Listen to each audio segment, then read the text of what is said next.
What's up, Wildcats? My name's Collyn Cowles, and today I have the pleasure of speaking with basketball phenom Dillon Jones. Dillon, thank you for taking some time after practice and giving me some words. I'd like to start it out with you're one of the only players in Weber State history with over 1,600 points, over 1,000 rebounds, 300 plus assists, and you're almost at that 200 steals mark. How has your success been here, and what do those numbers mean to you? My success here has been, I think, very good. I think I've had a lot of success on the court. I think I've had a lot of success with, people in the community. But I think those numbers just a testament to, everything that I've done since I've been here, the hard work I've put in, the player that I developed when I came in here. If you look at me as a freshman, I don't think it was, I was going to necessarily knew if I was going to accomplish all those things, but that's the point of going through a career, having the ability to work through things, continue to grow your game. Obviously credit to my coaches, for putting me in the perfect positions to succeed.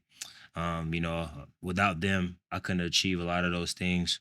Really, most of those things because of that's a very vital part of the success. Obviously, is your coach understanding you as a player, understanding your game, and once that's happened, being able to maximize it. So credit to them also as well. I'd like to talk about the team's recent success. You guys are currently on 6 in a row. What have you guys kind of found that sparked? I know there was some stretches throughout this season where, the losses against Portland, Sac stayed away, but you guys have seemed to find your groove lately. And can you speak on that?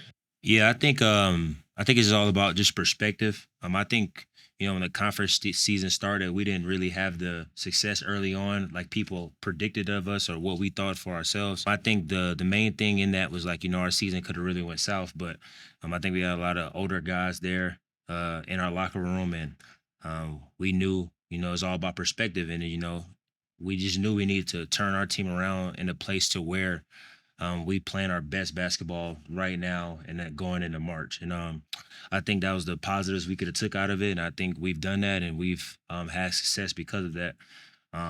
Credit to everyone for, not, putting their head down or anything like that, but continuing to keep going, keep pushing. And yeah, honestly, even early on, a little of our, I guess, drop-offs was a little unfortunate things that just didn't go our way, one possession games, So again, it's just all about perspective with it.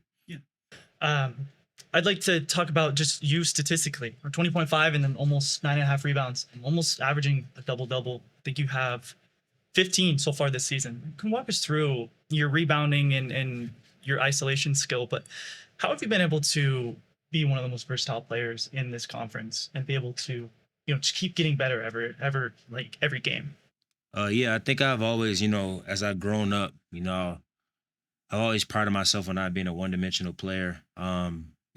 Watching my brother play, who's a 6 foot point guard. He was a guy that controlled the game, knew how to control his teammates, run the show type of point guard at that size. So I grew up watching him.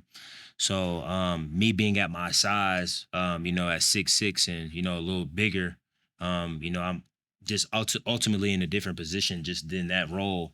So I think that's where you see the two combined, the history of watching that as I was growing up and getting older, and just being who I am as myself as a player.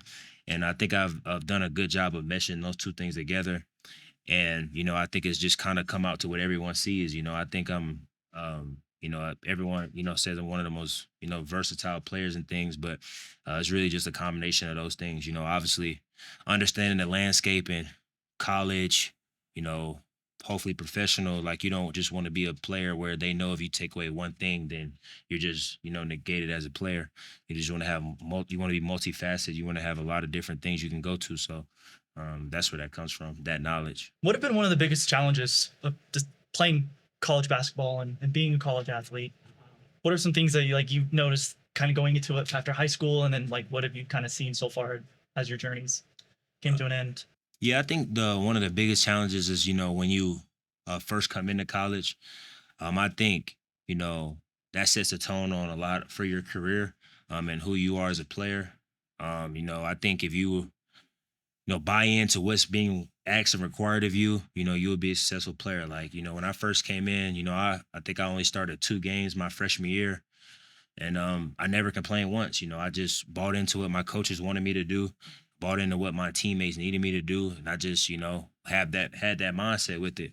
And I think that really helped me in my career, because if I would have just been a person that was complaining, oh, I should get this, I should get that, or I should be doing this or doing that, then, I probably don't have that same success that I have early on. I probably don't have that same respect for my coaches. I probably don't have that body of work early on when it comes to stats and stuff like that. And I think those things are important. So I'd say those challenges is about when you first come to college, that's a major stepping stone. But because it's never going to be easy. Like I had good points, I had low points, But again, I think as the year was ending, I was playing my best basketball, and that's all that matters when you look at it in the grand scheme of things. So those are the little things I've seen since I've been a player in college.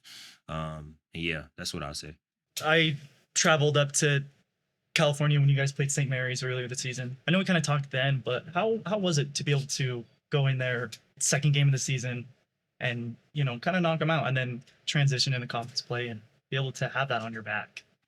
It was a good feeling. I think that was a good moment for our team. I think that was an important time for us just because, being at Weber and things like that, people might have thought we can't compete in a game like that. But, I think we can beat anybody in the country, if we line it up. So it's one thing to say, it's another thing to do it. And I think, in that moment we were able to prove a lot, that we was capable, more than capable, and going there, in their arena and win. And yeah, I just thought it was a big win for our team. I thought it was good. And yeah, man, I think it was a big win for us. I think you had 29.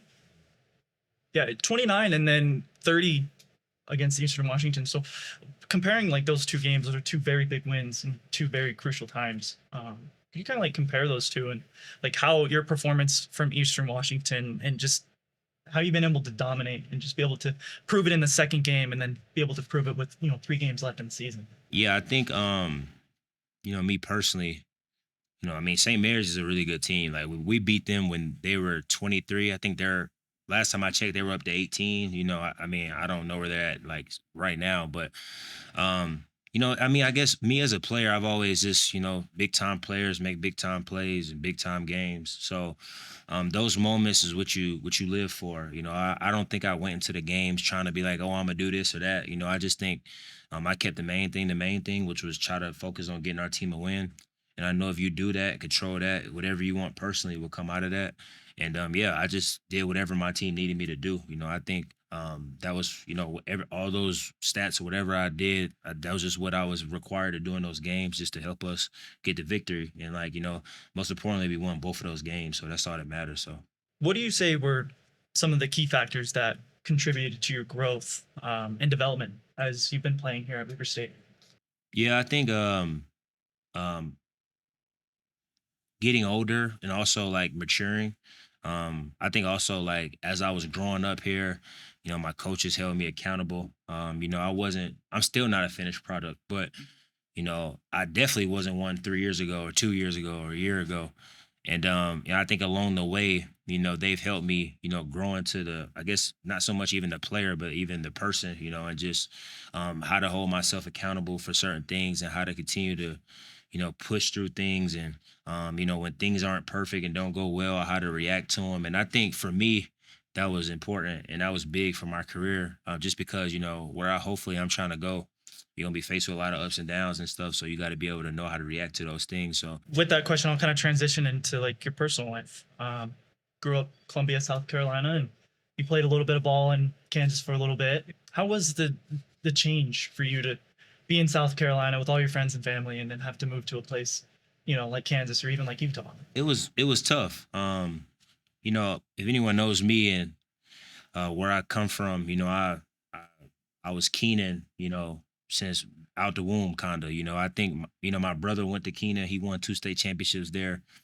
I won a state championship there the year that I decided to leave. And it was the toughest decision I've probably ever made. And just because of the relationship I had with my coaches there, the community, it was hard, But I think it ultimately was the best thing that I could have done for my career at that time. And I think In high school, making a decision like that was hard because, still basketball is serious, but it isn't viewed as such a business as it is now. And when I was that age, I had to make a business decision. And I think it was the chess move and the most pivotal piece that I've done in my career by far. Just going there and everything that I was exposed to about the business of the game and everything about what goes into it. The players I was around, just things like that. That was major. So it was a hard decision. It was hard to be away. But, since I've been there, I've always put my career first, always. So it was hard, but, seeing it, seeing light at the end of the tunnel was always the vision. So that's what helped me get there, because it would have been easy to go home, and things like that. But, I think I just wanted to, see what I could get at the end of the tunnel. And, here we are. Making those decisions at such a young age is big. It's crucial. Yeah. And what was your finalizing, meaning, like, purpose to come out to Weber State, come play basketball in Ogden? The track record of things that was done here. I came here and well, before I came, it was COVID, so recruiting was a little virtual. I came out here, no visit, things like that. But I was able to. It was almost a positive because I was almost able to evaluate Weber in a sense of not like I guess take all the emotions out of it. The gym and the community and all that. I had to make it solely on the basketball and just looking at what they have done here. Coach Ray being here for 16, 17 years. The players they've had come here. I just thought that, with what I was trying to do with basketball, it would have been the smartest thing for me to do was a child to follow the path of those players and what has been done here. And it just made my decision real easy because I just wanted to, I've always just wanted to be a professional player. I've always wanted to, be a part of a good program. I never really cared about high major, low major, D2, D3. I just wanted to go somewhere where I could possibly play right away. And even to say that, Weber was actually like one of the only schools that didn't necessarily promise me I would play right away. It was, they was like, well, you have every opportunity in the world, but I'm not going to promise you anything. And I just knew with that opportunity, I would handle the rest, and the rest was history. In those decisions, like you said, would you be wanting to look at something where it's like guaranteed minutes, or like having something that you have to fight for? It's human nature, Anyone want to say like,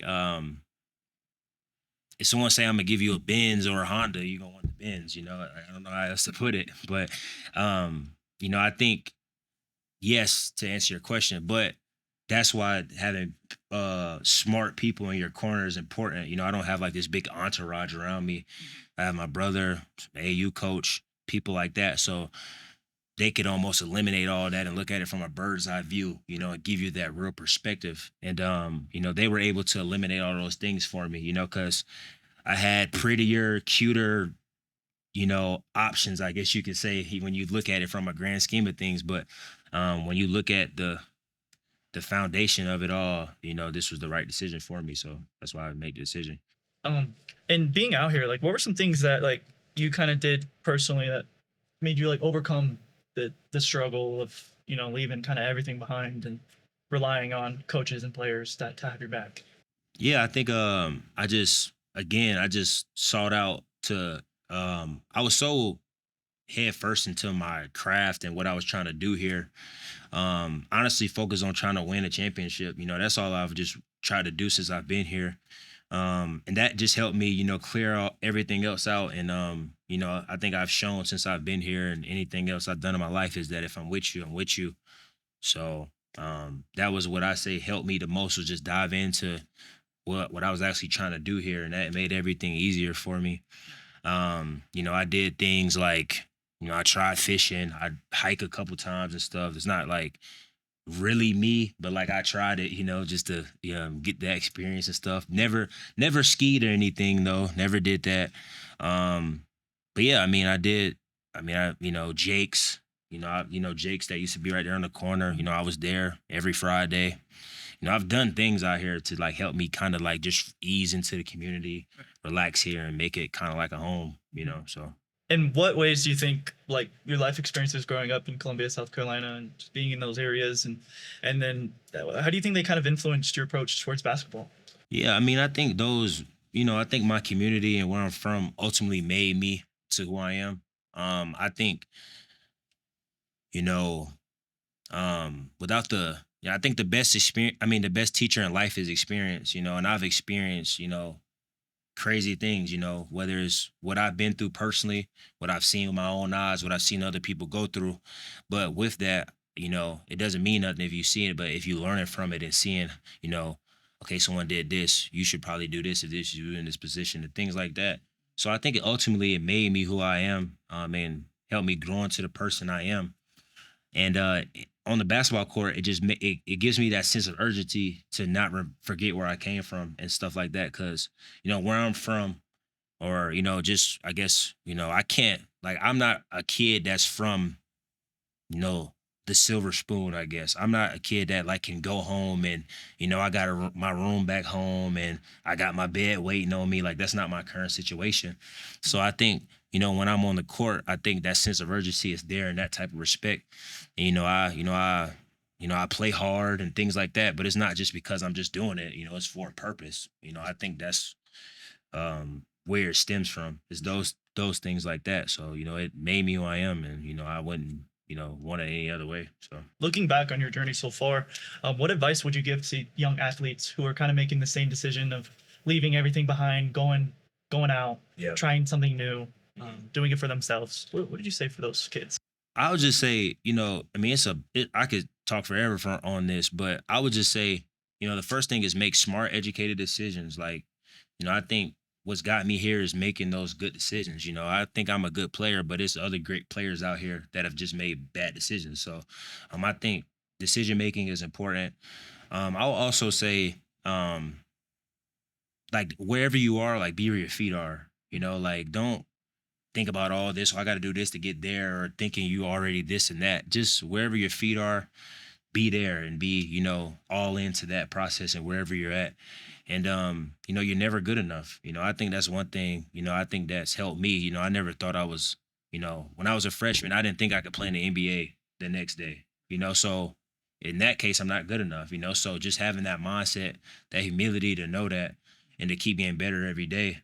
That's what, will help young people, I think. So I'll say make right decisions, educated, smart decisions, um and also, like, just continue to keep focus on your eventual goal. Like, it's hard, like, if someone told you, if you run 10 sprints, I'll give you $1 million, you would do it and you would get the $1 million. But if someone said you got to do that every day for a year, it's harder. It's just the human nature of it. So imagine someone saying you got to do that for 10 years. It's just a hard process. But, you know, I think the people that can stick it through is what I'm saying, and like just trust the process of it all. Mhm. It'll be right there waiting on you. So It's not about the destination; it's about the journey. right, no question. Uh, I'd love to transition into kind of the big the big topic. You've participated in both G League, NBA kind of practices, competitions. How are you experiencing those levels? Kind of like give you a firsthand look of the intensity and the fast pace and the coaching styles. Um, how would you kind of gain those experience, and how do you think like they're going to influence you on your approach in the next level, and the upcoming combine games and what we have this summer? I think it'll be good. I think you just got to treat it like any other thing you've gone through in life. I think once you put the pressure on yourself, like, oh, I'm in the combine or I'm doing this or that, you'll really bottle yourself up and possibly like, almost hurt yourself in those situations. I think you just got to do what's got you there, prepare the same way, and if you do that, you'll be right where you want to be. I think last year when I did it, that was one of the biggest strengths that I had. I almost didn't recognize what I was doing in the moment. And I think, that's was the perfect thing for me. I just stayed right there in that moment, did what I've done any other time, and just have that confidence and trust in myself. So that's what I would say that's going to help me, and just take it like any other workout, any other game, just approach it the same way. After that experience, you kind of knew that you were getting some attention from either some teams, few teams. Um, how was your first like initial reaction when you noticed after the St. Mary's game we had scouts coming to the D and coming to speak with you and come watch not just you but the team play?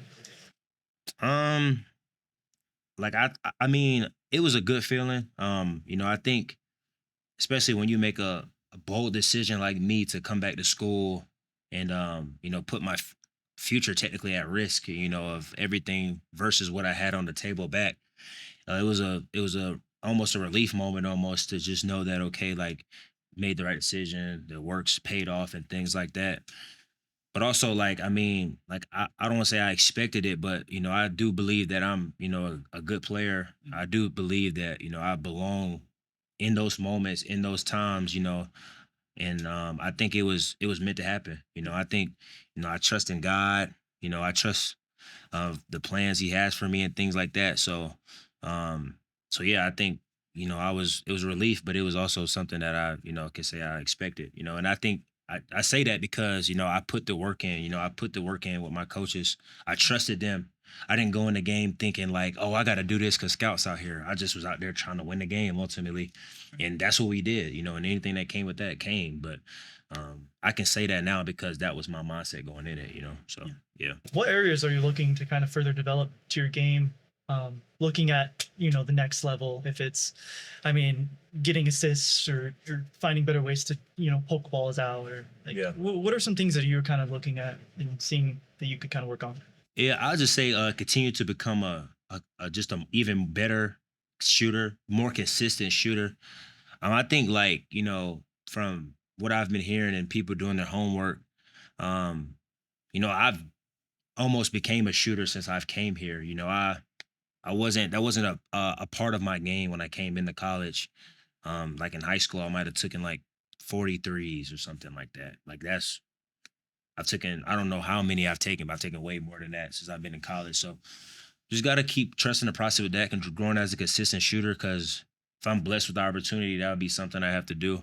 And yeah, I think those things and continuing to improve, in every aspect, defensively, offensively, whatever a team may need me to do. So Are there any like current NBA? I know we got the old school guys, but are there any current NBA players that you kind of would like to model your game after, or that you admire?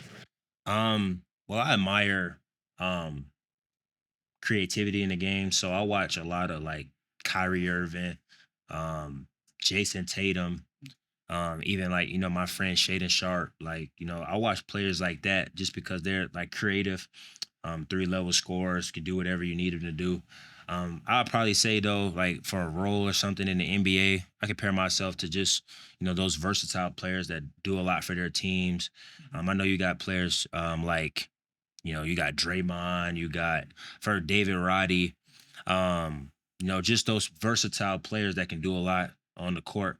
I do think a player I kind of a little similar, is like those kind of like bigger guards, like Taylor Horn Tucker a little bit, um, Nimhard a little bit, just like those bigger guards that know how to make plays for their teammates, because that's something I like to do. So I'll say people like that. I like the Tucker comparison, and I was going to ask you about how you feel about either. I think Bleacher Report kind of compared you to Moody from the Grizzlies, Yeah, David Roddy. or Roddy. Yeah, no. Yeah, what's funny is like I remember after my sophomore year, I met David Roddy in Phoenix. And I remember talking to him and he didn't know who I was, but this was the year he was getting drafted. And just from being a student of the game, he's at Colorado State, so he's not far. So I watched. And I knew if I ever got the chance, people would compare me to him just off like our appearance and how we looked. He's a very versatile player. He does a lot on the floor. Mhm.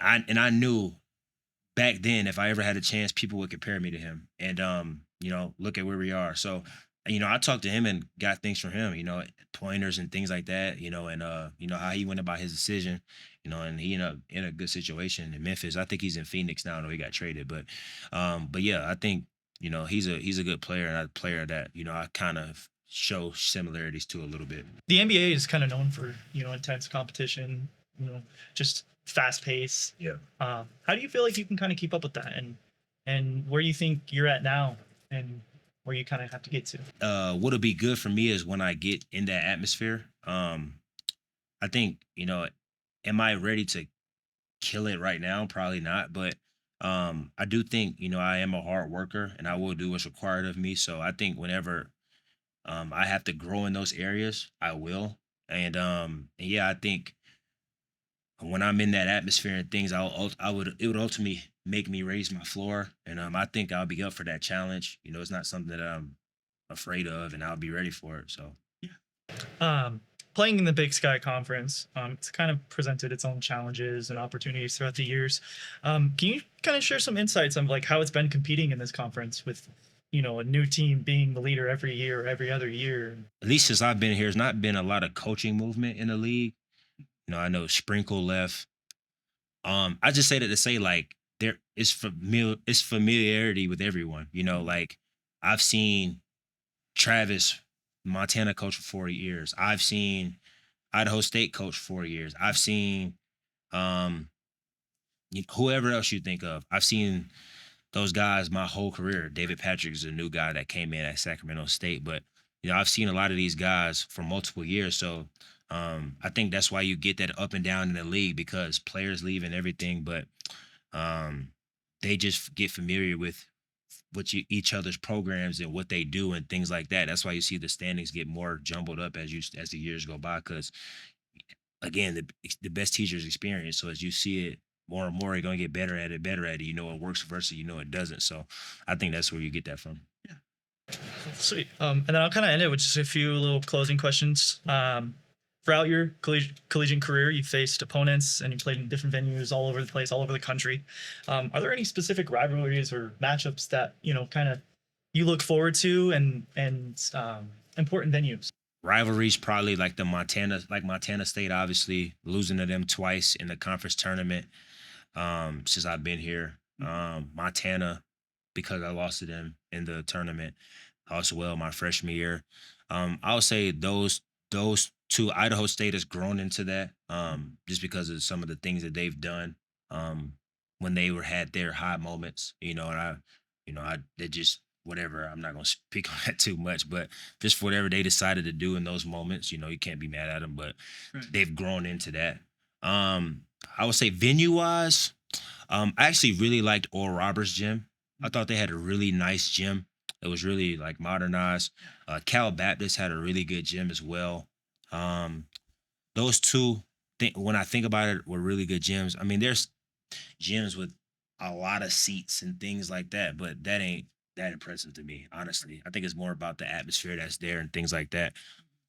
Those two come to mind when I think about little stuff like that. In the league, I'll probably say Montana has a good gym. Portland State is a good gym too. I like there as well. I'll probably say those two. What have kind of been your favorite memories here so far, and some of the things that you're gonna hold on to? I'll say probably my at Montana, when Steven hit the game winner, that was big. Just to win there anytime because it's always tough to win there. At Utah State, doing that for the first time in who knows how long. Beating St. Mary's, first ranked opponents, hearing how long. Um, those moments come to mind when I think about that. Because I haven't necessarily won a championship yet, but when it comes to wins and losses, have broken a lot of records with wins in that sense. I think even my sophomore year, we was the first team since I don't know exactly the year, but to go 8-0, starting the year 8-0, like I've had a lot of good success here in that way, wins and loss wise. So yeah. And then finally, I'll end it with what message do you kind of have for future fans, former fans, supporters, and then future teammates as you kind of embark on an exciting chapter in your career?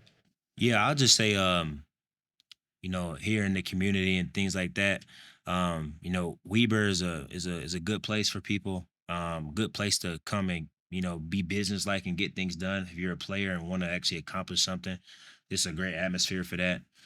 For the fans and stuff, I'll just say, just like no matter if we lose 6 in a row or win 10 in a row or lose 5 in a row and win or whatever, go 1-3 or whatever, just continue to have that patience, continue to have that support no matter what. Don't let that waver at all. I think that's one thing I would like to see the fans do as we continue to grow the program and things like that. I think the right people are here in place to help Weber succeed to the best of his ability. Smart coaches that understand. So with that, it's going to be rough patches. It's going to be positive times. but you just gotta have that patience and that courage through everything, and keep that in mind as you go through it, because it won't always be perfect. These are people lives we talking about, so that's what I would say ultimately. Yeah. Well, thank you, Dylan. I greatly appreciate it. Thank you, man. Best of Appreciate luck it. to you and the team this weekend, and Big Sky coming up. Yeah. So thank you. Appreciate it. Thank you.